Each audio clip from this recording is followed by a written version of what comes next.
Bueno, señores, qué tarde impresionante. Nos pasamos un minuto. Doctor Eduardo Feynman, qué placer, qué gusto ¿Cómo va, querido? saludarlo. ¿Cómo vamos, bien? Querido. ¿Cómo estamos? No me zaracees. Yo te pido, por favor, no empiece con la zaraza. Tenés razón. Estaba el micrófono cerrado y te estaba zaraseando. Trata de no zarasear como el ministro Guzmán. Lo que pasa es que a mí me gusta zarasear, ¿viste? Sí, sí. Nos toman de boludo, ¿no? El ministro Guzmán nos toma de pelotudos. Se cree que él es el más piola de todos y el resto de los argentinos somos unos boludos bárbaros que él, total, nos puede mentir alegremente, zarasearnos, boludearnos, volasearnos, si vos mirás el presupuesto, ¿no? El presupuesto que dice que la inflación va a ser 29... Es un dibujo.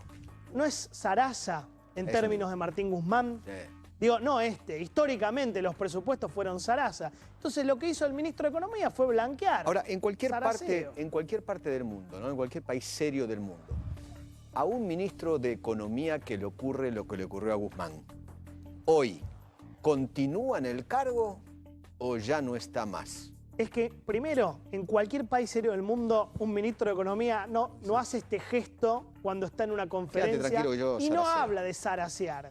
Y sí, yo coincido con vos, si le pasa eso, dice, perdón muchacho, me mandé una macana. Chau, hasta luego. Qué sé yo. Porque pierde credibilidad absolutamente. ¿Sí? Y en economía, la palabra confianza es la clave, ¿o no? Estas cosas parecen menores, parecen frívolas, pero son muy pero ¿sabés qué pasa? Que lo que pasó hoy, no sé si, ¿lo pasaste? 1000 veces. ¿Lo podemos poner? Porque quizás hay gente que llega ahora y dice... Sí, por favor, y pusimos la explicación que dio Guzmán. La explicación que nos vuelve a tomar de boludo. Sí. ¿No? Dale, ponelo. Vamos. Sí, ¿lo tenés ahí a mano? Bueno, ahí, dale. ¿Algún norte, alguna tranquilidad por parte de él? Guarda que están los micrófonos prendidos, sí, que les avisen, ¿eh? Voy a empezar a zarasear, dijo el ministro Martín Guzmán. La cara de traste de Massa. Como diciendo, cierra los ojos, como este pibe, Dios mío. Bueno, la misma cara de orto, perdón, de... Volvió Feynman, ¿no? Por si había alguna duda. De traste que puso Massa, es la que pusieron millones de argentinos cuando vieron esto. ¿Sabes a qué me hizo acordar a mí? El cancherito, ¿viste? El típico cancherito. Mira, estaba viendo un blog especializado de lo que llama el neolunfardo, ¿no? Ok. De un señor que se llama Roberto Ruiz. Ok. Y que define zaraza, las dos veces con Z, zaraza, como un conjunto de palabras sin sentido o que carecen de correlato o conexión con la realidad. Argumentación vacua, discurso inconsistente e incomprensible. Eso es. Ok. Eso es una especie de, digamos, de bla bla. ¿Viste? El famoso Yo tengo bla, una bla. mejor. Expresión coloquial, utilizada para denotar un largo etcétera de palabras. Esa me gustó, ¿eh? Es fina. Sin precisar qué se está diciendo. Es fino eso. Y a menudo dando a entender que el contenido del enunciado carece de rigor o de importancia. El zaraza de Guzmán es el típico relato K. Lo que antes conocíamos como el relato K, ahora se llama la zaraza K. Sí. Esto de Guzmán es la zaraza. Sí, vamos a mentir, esto vamos a decir cualquiera. Dato mata relato. Total, como los argentinos son unos boludos, vamos a mentir. Eduardo, esto que pasó hoy justo pasa en el día que se conoce que el PBI cayó 19%. No, es una... ¿Entendés que ese dato, 19% caída del PBI, el mayor de la historia argentina, chocando contra un ministro de Economía que dice zaraza? No, tremendo. Es brutal. Tremendo.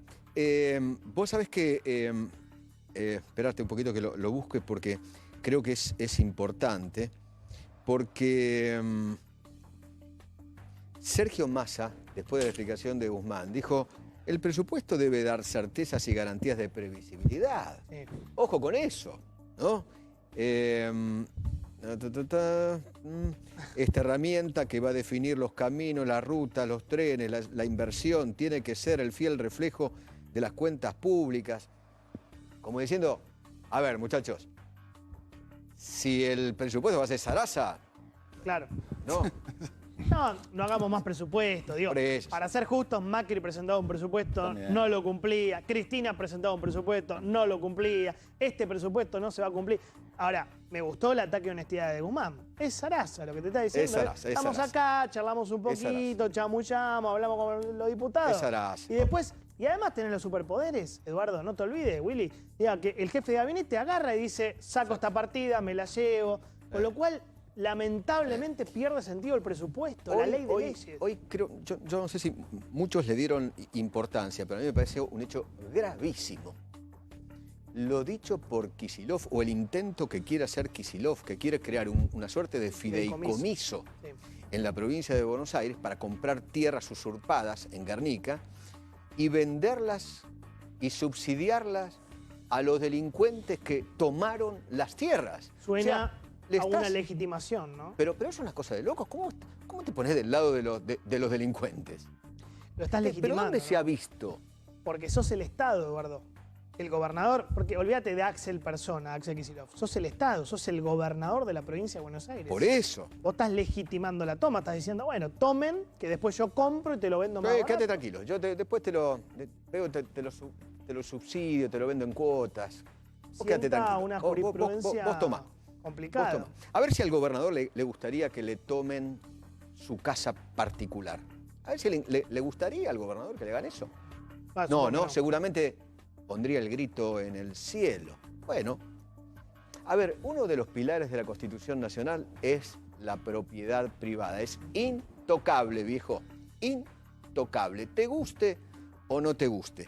Y resulta que estamos metidos en un país y un gobierno que quiere una sociedad donde esté bien cometer delitos, tomar tierra, tomar la propiedad privada de otro, total te vamos mintiendo, te vamos zaraseando. Por eso yo decía viva la día, pepa, ¿eh? No, hoy, perdón, que para mí la crisis en Argentina, más que económica, a ver si coincidís conmigo, más que económica y política, es moral. Moral, totalmente. Cuando digo crisis moral es, bueno, si no estudiás, no pasa nada, colegios cerrados ad infinitum, si robás no pasa nada. Exacto. ¿Cuántos presos largaron? 4.000. 2.000, 3.000. Si haces un piquete no pasa nada.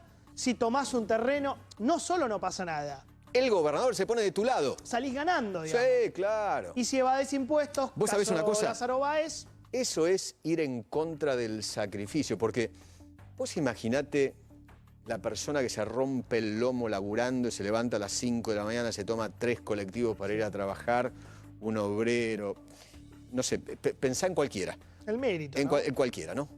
Se rompe el lomo para comprar la casita, para comprar el terrenito, Y viene unos delincuentes, te toman un terreno porque viene una mafia. Primero viene una mafia que toma y después vienen el resto de los cómplices que van y además le pagan al mafioso. Y después viene el gobernador. Muchachos, quédense tranquilos. Tomaron la tierra, yo me hago cargo, con la plata del Estado. Partiendo de que acá, porque van a decir, la necesidad.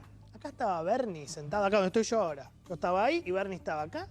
Y Bernie dijo, son los movimientos sociales los que impulsan políticamente esto. Vi ahí el cruce que hubo con Navarro. Con el Chino Navarro. Con el Chino Navarro. Lo que te estaba blanqueando el ministro de Seguridad de la provincia de Buenos Aires es que no era una cuestión de necesidad social, era un tema político, era un negociado inmobiliario. Sí, totalmente. Y la interna hacia adentro del PJ.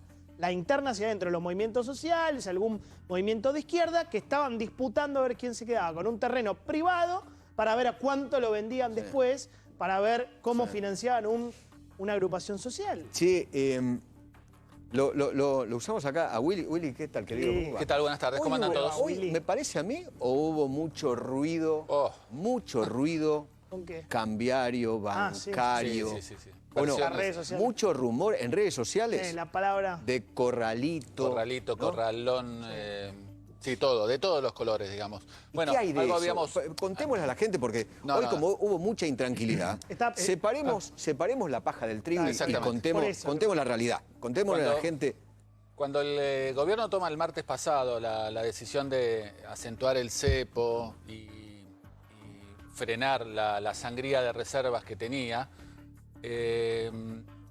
digamos, sin quererlo, la verdad que, o por ineptitud si querés, gatillaron sin querer una corrida bancaria como la que estuvimos viendo desde entonces, la gente retirando dólares de las cuentas corrientes de los bancos. ¿Por qué? Porque al día siguiente la gente no pudo transferir dólares de cuenta a cuenta porque la normativa del Banco Central lo complicaba, etcétera, por miedo, etcétera. por desconfianza, porque el 2001... Porque se enteró que las reservas eran bajas, pese a que, bueno, se lo veníamos señalando constantemente hace 2 meses aquí, que venía la sangría de reservas constante, etcétera, etcétera. Bueno, la consecuencia inmediata fue esa sangría de reservas y el temor de los ahorristas que en un gobierno, ¿cómo te puedo decir?, con poca credibilidad, que está caracterizado en muchos casos de pegar manotazos a lo que fuera, Vicentín, Fondo de la Ciudad de Buenos Aires, en el pasado las AFJP, etcétera, etcétera, dicen, acá me van a manotear los depósitos en dólares de los bancos, ¿no? Esto es el pensamiento del ahorrista. Digamos, ¿no? Que tal vez no va a pasar, pero uno lo entiende desde la historia. Pero desde que ya pasó. Claro. Desde el Rodrigazo. Vos en el cuerpo, ya que estamos hablando y estamos en medio de la pandemia, los anticuerpos que tiene la sociedad, ¿no? Los anticuerpos ante situaciones económicas, ya pero sabés. Vos reaccionás por tu historia. Claro. Porque exactamente, porque vos cuando ves la liquidez de los bancos, de los depósitos en dólares, es fenomenal, es 80%, ¿entendés? Es muy alta la liquidez. Por lo tanto, pero de todas maneras, el ahorrista se pone nervioso, sacan los dólares de los bancos y es lo que estuviste viendo desde el jueves, viernes, ayer y hoy muy fuerte. Hoy te digo que en algunos bancos los chicos te daban turno en el día para sacar los dólares, en los bancos grandes... ¿Y por qué el gobierno no para el pánico? ¿Por qué no dice, señores, a la sociedad, señores, tranquilos? Porque Sarasa... Pero perdón, ¿los dólares de la gente están o no están? Están. ¿Están garantizados? Están en los bancos y parte están en el Banco Central como encajes. Ahora bien, de vuelta, con un gobierno que no tiene credibilidad, que manoteó todo lo que manoteó en el pasado y ahora. Que hoy el ministro te dijo Sarasa. Se pone nervioso la gente. Hoy se llegó a pagar, para que te des una idea, 7% para sacar los dólares de acá y acreditarlos en Nueva York. ¿Entendés? 7%. ¿Vos te acordás al final de Macri que también había esto de, bueno, por las dudas saco y bajaron un montón los depósitos? Exactamente, bueno, desde las PASO hasta ahora la caída de depósitos fue de 33.000 millones de dólares a 17.000, 18.000 de ahora. Que subía el blue, había mucha desconfianza. Y ahora si querés podés, la verdad que vas a ver caídas de 1.000, 2.000, 3.000 en estos días porque realmente lo limpiaron, ¿entendés? A los bancos de los dólares. Pero bueno, veremos si se logra dar un poco más de tranquilidad. Corralito no, corralón no. Feriado bancario tampoco, cambiario tampoco. Pero feriado nada cambiario. de eso. Lo que sí lograron, por lo menos, lo que sí lograron es el acuerdo del banco que lo acaba de sacar, Banco Central con ANSES para cruzar los datos y que el que... Más rápido. Pero disculpa, muy cortito porque ya lo veo a Mario. Si hace una semana no se pueden comprar dólares, ¿no es un feriado cambiario de hecho? Sí, exactamente. Pero cambiario. Cambiario. No bancario. Sí. Me voy con Cristian Balbo, me voy al Parlamento, me voy a la Cámara de Diputados, allí con Mario Negri. Cristian, ¿qué tal? ¿Cómo va? ¿Qué tal, Eduardo? Jonathan, bueno, en el Salón de los Pasos Perdidos fue el plenario de Comisión de Presupuesto presidida por el diputado Carlos Heller, con la presencia del ministro de Economía, Martín Guzmán, y claro, todas las miradas estuvieron en el ministro con ese blooper donde él dijo que ahora voy a zarasear hasta que esté, utilizó la palabra zarasear. Él después aclaró una vez que finalizó la presentación que hizo referencia a eso ante el presidente de la Cámara de Diputados porque todavía no tenía la presentación PowerPoint preparada y por eso acudió a esa frase. Pero estamos con Mario Negri para preguntar una reflexión. Usted decía recién lo que significa zarasear. Sí, no. Primero, Eduardo, un gusto saludarte y buen regreso. Gracias, Hola, gracias Mario. Jonathan. Gracias. Hola Mario, un abrazo. Yo no quiero chicanear. El ministro después pidió disculpas, pero a veces uno aclara y oscurece más. Claro. En el lunfardo criollo, ustedes saben que zarasear, lo más suave que es palabras que se lleva el viento. Eso es la más suave. Yo creo que él, de cualquier manera, estaba esperando un PowerPoint, pero estábamos nosotros, decir que iba a zarasear con nosotros un rato. Claro. Pero vamos a lo más importante en el momento de incertidumbre de la Argentina. Siempre los presupuestos son difíciles que terminen como comienzan, pero lo he visto cargado de mucho voluntarismo.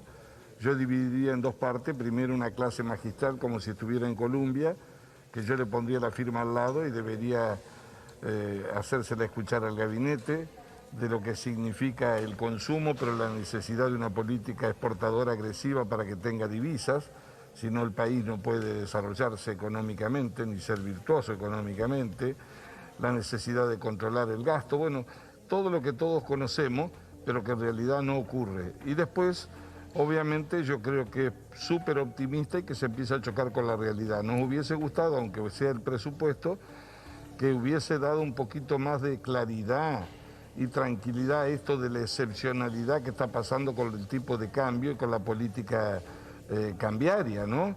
Entonces dijo, bueno, son medidas por ahora extremas, se encargó de aclarar de que eran por unanimidad, nadie le preguntó, pero lo que pasa es que en realidad vamos de cepo en cepo, uno atrás de otro, y lo único que no habló fue de la palabra confianza, que es lo que está pasando fuertemente. Por otra parte, una gran incertidumbre porque no pudimos sacarle una respuesta. ¿Qué va a sacar? ¿Qué va a pasar con la fórmula previsional? ¿Qué se espera de aumento para los jubilados? Él ha dicho que los sueldos van a aumentar al ritmo de la inflación, que prevé un 29%, es por demás optimista. El Banco Central prevé casi el 47% en informes que se pueden leer. Los jubilados van a correr el mismo destino, van a pagar ese ajuste directamente. Ratificó una enorme discrecionalidad, que son los superpoderes, porque en realidad no se dice nada, que es todo lo que se llevó el gobierno. Dijo que estaba basado este presupuesto esencialmente en un gran principio que era el federalismo. Y acá lo que hay en la Argentina, lo han visto ustedes, federalismo invertido. Miren lo que le está pasando a la capital y lo que le pasa a las provincias, se distribuyen discrecionalmente los fondos. Mario. El déficit, le quiero decir esto que es muy importante, los 3.3 que prevé bajar del déficit es la eliminación prácticamente total de los recursos extraordinarios del COVID 2019. Es decir, que con eso, se acabó el IFE y se acabaron los ATP. Es decir, que tendríamos que haber escuchado algunos lineamientos, por lo menos, no digo todo lo que va a hacer, pero de la política tributaria o de los incentivos a las exportaciones. Tampoco hubo referencia a ninguna baja de impuestos. Tenemos la presión tributaria más alta del mundo y obviamente tenemos un vademecum de impuestos. De todos los que hay, los ponemos a todos, los recetamos y los usamos, ¿no? Entonces, creo que tuvo mucha buena intención, creo que se va de bruce mucho con la realidad y obviamente, bueno, habla mucho del pasado, ¿no? Pero salteándolo de aparte. Básicamente le pareció un dibujo el presupuesto. El presupuesto lo que me pareció que fue un dibujo que trataron de hacerlo verosímil, pero que si de arranque viene con un dólar de 102 pesos, los acabo de escuchar a ustedes dos, y ha dicho que ese va a ser el tipo de cambio oficial que se va a mantener durante el 2021, y ustedes saben que no hay un dólar, como decían, no hay un peso Gómez, ¿no? Como dice el tango.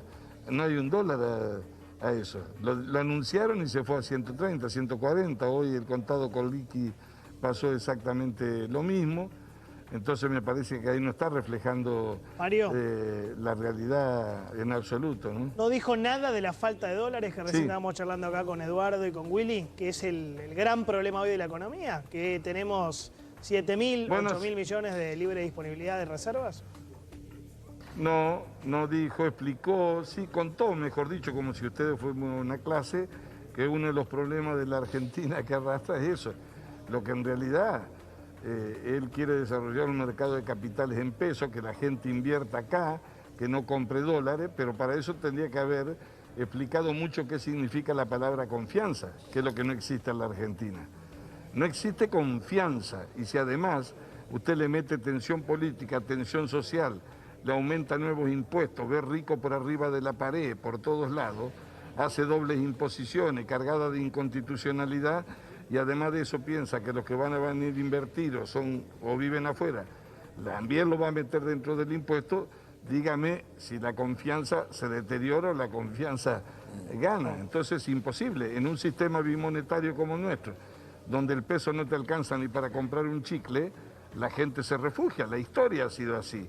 Entonces, me parece que él relata bien los acontecimientos. Por supuesto, en algunos no es muy lineal, ¿no? Es bastante sesgado, porque en el gobierno del kirchnerismo fue la mayor presión tributaria y el gasto trepó como loco, ¿no? Podría haber hecho una referencia a eso, pero de cualquier manera, las intenciones, lo que describe, es de un país normal, que no es del cual él es el ministro, ni están haciendo las cosas para ser un país normal.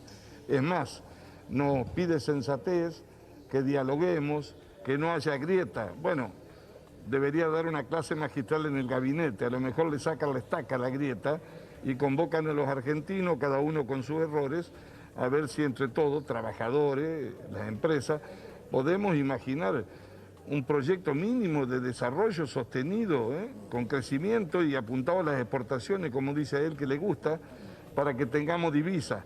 Pero acá, en el kirchnerismo, ustedes saben que dice la palabra divisa, es un pecado mortal para los argentinos, pero para ellos no es pecado, es una fortuna. Gracias, Mario, un abrazo muy, muy grande. Gracias. Un gusto haber hablado con ustedes. Gracias, Cristian. Nos vamos al otro móvil, Johnny, ¿te parece? Porque está el ministro Fernán Quirós, que es el ministro de Salud de la ciudad, con Mario Guntín. Mario, ¿qué tal? ¿Cómo va? Buenas noches.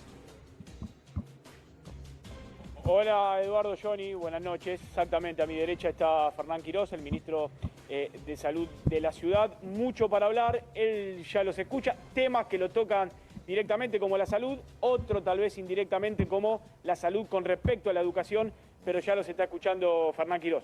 Hola, ministro, ¿qué tal? ¿Cómo le va? ¿Qué tal? Buenas tardes. Buenas noches. Ustedes? Bien, un abrazo muy grande. Cuéntenos, ¿cuál es la situación de la ciudad de Buenos Aires hoy por hoy con respecto a la pandemia, al coronavirus? Bueno, nosotros la verdad que hemos tenido los últimos 10 días un descenso lento o suave cada día, pero muy sostenido, que nos ha llevado de un promedio diario de 1.200, 1.300 casos a un promedio diario que estamos entre 900 y 1.000 casos.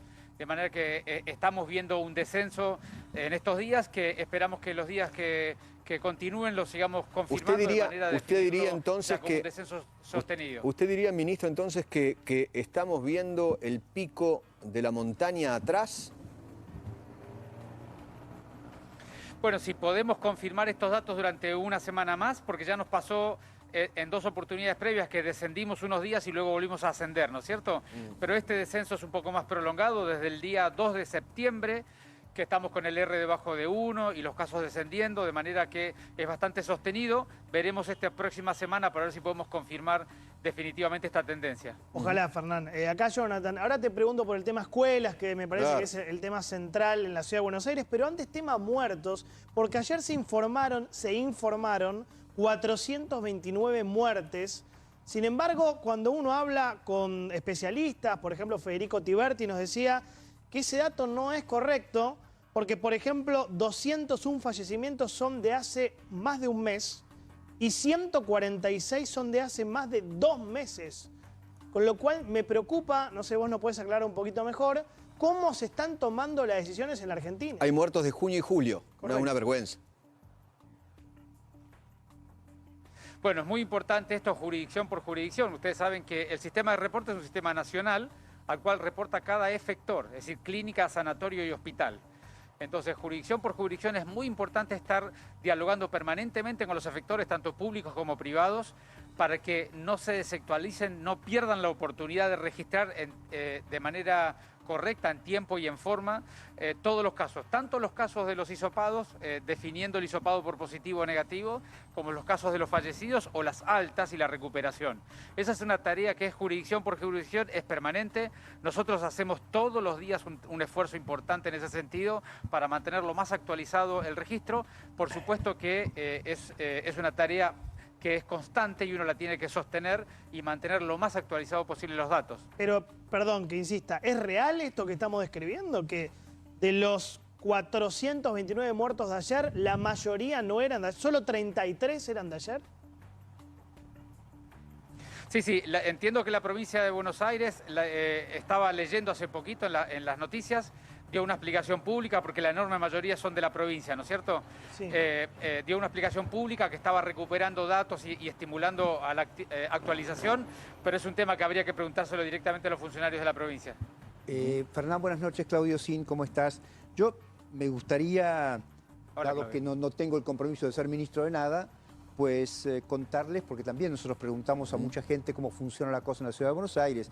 Y hoy me decía un médico muy importante que tiene una cadena de sanatorios muy importante, decía, nosotros en este grupo de sanatorios, desde la última semana de agosto hasta ahora, vemos claramente un descenso. Por ejemplo, antes tenía 10 personas esperando en la guardia para ocupar habitaciones, ahora no tengo a nadie en la guardia esperando para ocupar habitaciones. De tal modo que no es que esté descomprimido, sigue habiendo una terapia intensiva ocupada en el 90%, las camas ocupadas en un 85%, pero claramente hay menos demanda. En la medida que esta gente vaya externando, digamos, evidentemente la situación de la depresión que vivieron en los últimos 15 días de agosto hoy no se repite. El segundo punto es, hablamos con la gente de clínicas y con otra gente, empezaron a ver que hay una menor cantidad de hisopados positivos. Llegaron al 45, 46%, hoy están en el 32%. Está claro que en la Ciudad de Buenos Aires, yo sé que, lo digo yo para evitar ponerte en un compromiso, pero está claro que la Ciudad de Buenos Aires viene bajando, porque eso también es estímulo para nosotros que hacemos las cosas como corresponde. Claro. Hablo como vecino de la Ciudad de Buenos Aires, porque si no, me tengo que comprar lo que pasa en Jujuy o lo que pasa en Mendoza, cuando yo me porto bien, digamos. Sí, es muy importante, Claudio, lo que vos estás contando, y uno lo que hace es tener la prudencia, ¿no es cierto?, porque tiene la responsabilidad de funcionario público. Desde luego. Pero los datos que vos acabas de dar son precisos y son correctos. La tasa de positividad de los hisopados de la ciudad ha descendido de un valor pico de cerca del 50% a un valor actual que está entre 30 y 35% para toda la ciudad. La cantidad de testeos los sostenemos, incluso lo estamos intensificando en términos de buscar a todos los contactos estrechos, por más que no tengan síntomas, y la positividad está descendiendo. Eso es un dato muy alentador, como decís vos. Las camas de terapia intensiva del subsector público, es un dato de hoy a la tarde, estamos alcanzando el 50% de ocupación, claro, es decir, claro, ha descendido sistemáticamente en los últimos 30 días. Los privados todavía están un poquito más estresados, como bien decís vos, pero han mejorado en las últimas 3 semanas. Es decir, tenemos todos los datos que muestran que la situación está un poquito más contenida, pero vuelvo a repetir, necesitamos seguir cuidándonos, necesitamos darle a la gente el mensaje de que todavía nos tenemos que cuidar porque esta es una enfermedad que vuelve con mucha facilidad. Exacto. Y por eso es la prudencia de la comunicación que tenemos nosotros. Los chicos... Perdón, estoy absolutamente... Perdón, para terminar, Eduardo, discúlpame. Estoy totalmente de acuerdo y yo, tengo mucho respeto por tu prudencia. Solo agrego información que también es pública y que evidentemente nos está dando la pauta de que realmente en la Ciudad de Buenos Aires, y yo te diría que en los partidos vecinos, Vicente López, Avellaneda, ¿te acordás? Ayer mostramos claramente cómo también allí bajan los hisopados positivos. Significa que de alguna manera esto va a pasar. La circulación es menor. Veremos que sí, a lo mejor alcanzamos algún grado de cantidad de población infectada que les permite tener menos huéspedes disponibles. Esto habrá que preguntárselo al ministro, pero la verdad es que yo estoy viendo las cosas así, de ese modo. Sí. Perdón, Eduardo. Sí. Ministro, los chicos en un patio, al aire libre, en sus pupitres, con la distancia, el barbijo, ¿corren riesgo de contagiarse, sí o no? Bueno, por supuesto que todos nosotros, cualquiera sea la edad que tengamos, en el espacio abierto, a 2 metros de distancia con barbijo, es un lugar de muy bajo riesgo, eso está sobradamente documentado. ¿Y por eso hemos desarrollado toda la reactivación de la ciudad en el espacio público. Claro. De manera que lo primero importante es eso. Lo segundo importante es, hemos tenido una muy buena reunión en el día de ayer, los 4 ministros dialogando sobre este aspecto y buscando alternativas de cómo avanzar y cómo acordar los pasos que tenemos que dar. Por un lado, aclarando que no estamos todavía en condiciones de abrir las escuelas y llevar a los niños a las aulas, porque eso no es lo que estamos proponiendo. Pero eso está bien. Por otro lado, que mientras vamos acordando... Claro. Es muy importante porque se han dicho cosas diferentes, ¿no? Lo primero que acordamos es que la epidemiología aún no está para abrir todas las aulas y los chicos adentro.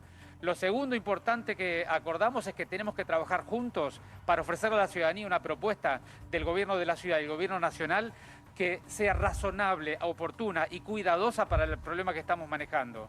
Y lo tercero, muy importante, nos pusimos de acuerdo que hay un grupo de mucho riesgo, que son estos niños que han perdido su vínculo escolar, entre ellos y sus familias, que son también parte de la pérdida del vínculo escolar, de que tenemos que ir avanzando en una propuesta de cómo reconstruir el vínculo escolar de esos niños. Pero, Fernán, en ese perdón. sentido, tenemos una reunión técnica mañana para acordar los protocolos y los detalles de cómo hacerlo, pero estamos de acuerdo en que tenemos que avanzar en ese sentido. Está buenísimo, sobre todo lo de esos 6.500 chicos que no tienen internet, que viven en condiciones muy precarias en la ciudad. No me quiero imaginar en Formosa o en Catamarca cuántos son, pero la pregunta es ¿cómo? ¿En una escuela? No. Quedó claro que por ahora no. En el aula, adentro. En el aula no. Eso está en claro. el patio no, pero no sé en qué lugar abierto se puede llevar a cabo. Y la pregunta más política es si sentís que desde el Ministerio de Educación Nacional hay como una idea de, bueno, frenemos. En la capital. Bombardeemos la capital y hasta por consejo de los gremios docentes de capital. Todo eso incluye la pregunta. Yo no sentí esa situación en la reunión que tuvimos. Lo que yo sentí en la reunión, un ministro de Educación de la Nación que necesita tener una estrategia relativamente formal y estandarizada para tener una propuesta para todas las jurisdicciones. Por lo tanto, nosotros, y lo que estamos proponiendo nosotros es relativamente innovador porque es algo diferente a lo que le han propuesto otras jurisdicciones. Entonces, lo que quedamos en el diálogo es de andar un camino juntos, de, por un lado, hacer una propuesta concreta para este grupo de niños muy particular y luego trabajar en los indicadores formales que puede usar el Ministerio y acordar con todos los ministros de Educación de la Argentina. De manera que yo no lo veo así como ustedes lo ven, más allá de que estoy en la Argentina, soy un funcionario y comprendo las cuestiones de cada uno de los espacios. Sí. Pero el diálogo fue adulto, fue profesional, fue responsable y yo tengo toda la confianza de que mañana vamos a poder acordar los protocolos y ponernos de acuerdo de cómo dar un primer paso, porque todos nos mostramos absolutamente enfocados en poder poner el Estado al servicio de los más vulnerables y los más necesitados. Totalmente. Gracias, ministro. Un abrazo muy grande. Por favor, gracias, saludos a todos. Yo quiero remarcar, yo no sé qué opinás vos y el doctor Sin lo mismo. A mí me parece una vergüenza que ayer el Ministerio de Salud de la Nación haya mentido con la cifra de muertos. Porque el parte de ayer era muy claro, decía, en las últimas 24 horas murieron 429 personas. Sí. Esa es la información oficial. Y entonces acá nos corría frío por la espalda, nos dio miedo. Y hoy va a dar porque dijimos, es el récord absoluto, es el récord. ¿Puedo adelantar algo? Y después nos enteramos que nos mintieron, que eso no es verdad. ¿Te adelanto algo, Eduardo? Sí. Hoy va a dar parecido. Otra vez van a informar, lo cual me lleva a pensar que antes no se contaron... O sea, nos van a volver a mentir. En algún momento esos muertos no se contaron, eso está claro. Me están hablando de 440 barra 400, más que ayer. Pero 440 barra 400. Los que murieron ayer, efectivamente, eran 22 personas, no 429. Sí. Mirá, 22. De los 429 Entonces nos mintieron de con la ayer, cifra. Perdón, de los 429 de ayer, 201 son de hace más de un mes. Bueno. 146 son de hace más de 2 meses. Ok. 275 son de la provincia de Buenos Aires, de los cuales 193 son de junio y julio. ¿Te das cuenta? Entonces la cifra de ayer es falsa, mentirosa. Y nos mete... ¿Sabes qué? Esas cifras, cuando nosotros las leemos, ¿sabes el miedo que mete? Y por ahí le da argumento a aquellos que, viste que... No, hay que cerrar todo, se dan cuenta, cerremos todo otra vez porque se murieron en las últimas 24 horas 429. No, se murieron 22. Pero más allá... No 429. Yo coincido con tu análisis, pero le sumo algo a tu análisis. Que no nos contaron muertos en antes. algún momento, claro. Claro, obviamente. Ese es el otro problema. Claro. Vos lo hiciste, Lo perdón que lo diga de ocultaste. esta manera, porque eso estamos hablando de gente, de muertos. Lo hiciste en cuotas, o sea... ¿Entendés? Vos dijiste, para que no sea tan impactante en su momento... No podés como gobierno o como Estado jugar con los muertos, no podés jugar con los cadáveres, no podés, A mí la verdad. Cuando yo veía es una vergüenza. lo que los especialistas explicaban, dije, no, pero muchachos, está bien, mintieron con la inflación, buah, terrible. Con la pobreza también. Te hacen zaraza con el presupuesto, ponele. Estamos hablando de vidas. Ahora, acá. no podés zarasear con los muertos del COVID, no podés zarasear. ¿Qué sé yo? No podés A zarasear. mí me... No, Además, nunca lo aclararon. ¿Alguien lo aclaró? No. Creo, bueno, ahí Quirós decía, yo no escuché hoy que hubo una aclaración oficial de la provincia de Buenos Aires. De la provincia, pero estos son muertos nacionales. No, y lo tiene que aclarar el Ministerio Nacional también, porque el parte es nacional. Bueno, viste que ahora cambiaron los partes matutinos, es una vez cada 2 días. Que eso, lo otro es muy interesante, ¿no? El presidente dejó de hablar de este tema, el otro día habló una locutora, y ahora los partes son cada 2 días a la mañana. Si nos vamos a Francia, está en Cerdeña, creo. Juan Dillon. Juan, querido, ¿cómo va? Se congeló justo ahora. Y con el calor que hace en Cerdeña. Eduardo. Sí. Hola, ¿qué tal? ¿Cómo va? Ahí está. Bueno, ¿cómo estás, Eduardo? Un gusto saludarte y a Johnny también. ¿Cómo estás? Efectivamente, ¿dónde estás? En Cerdeña. Estoy en una pequeña comuna que se llama San Teodoro, muy cerca de Olbia, una de las ciudades más importantes de Cerdeña. Una serie de trabajos que tenía que hacer para Infobae y uno de ellos me trajo aquí a Cerdeña, a la isla. Querido, contanos del comienzo de las clases en Francia y en Italia. ¿Cómo es la experiencia? ¿Qué pasó? Bueno, básicamente hay que dividir a Europa en algunos sitios donde las clases se dieron antes de las vacaciones de verano, digamos, obviamente el retorno a la actividad escolar, con aulas divididas, es decir, según los grados. Esto pasó básicamente en Alemania y Francia, es decir, hay un conocimiento de cómo era convivir con el coronavirus en la primera etapa previa a las vacaciones de verano, y después en el resto de Europa, Italia, España, que lo hicieron aproximadamente hace 2 semanas. Obviamente hay otros países que comenzaron también con las clases, pero te diría que se vive con bastante normalidad. Ha habido miedo, obviamente, en lo que ha sido los primeros días, obviamente sobre todo de los padres, pero la consigna en básicamente todos los presidentes europeos ha sido primero la educación. La educación tiene que seguir porque obviamente incluso Angela Merkel se manifestó en ese sentido, dijo, es la prioridad de Alemania. Y en ese sentido corrieron básicamente todos los presidentes europeos. Bueno, vos estás en Cerdeña, que es una isla italiana, ¿no? Claro. Vos residís en Francia, ahora te fuiste de Francia, Sí. Pero por eso, contame las dos experiencias, la italiana y la francesa.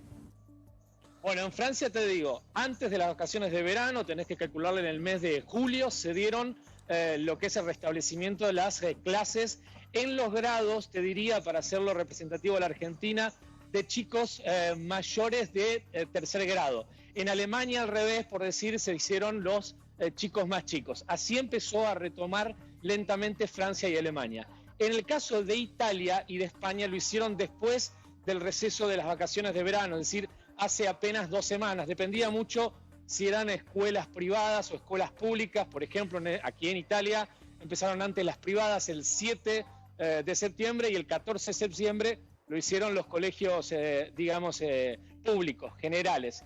Se dio lo que llaman aquí burbuja. El sistema es burbuja, es decir, no se mezcla a los chicos de los distintos grados. Para decirlo de nuevo, un tercero B va en un horario distinto al tercero B o C. Es decir, tienen horarios distintos de ingreso.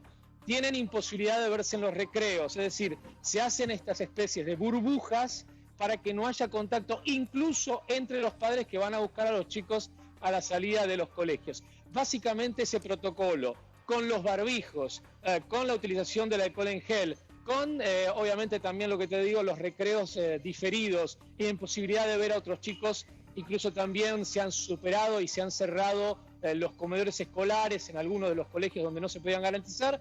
Es como se está dando la normalidad del retorno. Juan, perdón, Claudio, ¿no? Y el resto de la normalidad o de la vieja normalidad, que cómo se está dando, más allá de las clases, ¿no? Bueno, a ver, yo vine aquí, estoy en un pequeño pueblo, es muy típico de lo que sucedió en el verano europeo y me parece que aquí está parte de la explicación de los nuevos contagios, del nuevo rebrote que se está dando entre personas jóvenes de 18 a 45 años, depende un poco de cada uno de los países europeos, pero chicos, esto es lo que sucedió, no sé si llegan a ver, perdónenme que yo no soy muy experto con la cámara, pero si pueden llegar a ver, allá atrás hay un bar, de los pocos que quedan, imagínense que nosotros estamos en octubre, ya estamos en otoño, perdón, por lo cual esta situación de chicos en bares sin distanciamiento, sin barbijos, ha sido lo que ha llevado la contaminación a otras ciudades Aquí en Cerdeña, vale decir, se contagió Berlusconi, Silvio Berlusconi, en una fiesta, se contagió el coronavirus, incluso estaba el presidente de Nápoles, fueron a Roma, a Milán en algunos casos, y bueno, terminaron contagiando a gran parte, por lo menos uno de los vectores y trazabilidad que se hacen aquí en Europa. El verano ha obviamente aflojado la situación de todos los gestos, digamos, de respeto que había hacia el coronavirus. Bueno, el verano, la playa es básicamente, más allá de que uno utiliza el barbijo, si ven acá, chicos, me van a pasar. Bueno, ven que, a ver, los borrachines italianos. Claro, no utilizan barbijos, bueno, hacen la vida normal y esto ha disparado las tensiones. Sí. Obviamente la noticia hoy en Europa es el rebrote, frente a una situación muy compleja, incluso digamos, las proyecciones que se hacen para los meses Contame de octubre una cosa, y noviembre, Juan querido, son muy importantes. Sí. Juan, Sí. volviendo al tema del colegio, en los colegios en Francia y en Italia, donde estás, sí, hubo contagios, pero no cerraron claramente todos los colegios otra vez. Contame cómo es la historia. Te cuento, estuve en Roma también, porque mi ahijado vive ahí, volví a las clases y bueno, obviamente estuve viendo cómo era el sistema. Claro. Y hubo, no en su aula, pero sí en los compañeritos de la otra división, hubo un caso de coronavirus. ¿Y? Lo que hubo fue a la semana de que, creo que fueron 3 días que tuvo clases, Donato, ven el noticiero, así que seguramente están mirando en Roma. Bueno, nada, separaron a los profesores, hicieron un testeo de todos los chicos, todos los compañeros, se esperaron las 48, 72 horas de los hisopados que se hicieron respectivamente y se volvió normalmente a clase. Perdón, ahora hay una sí. ¿Y cerraron todos los colegios de Italia?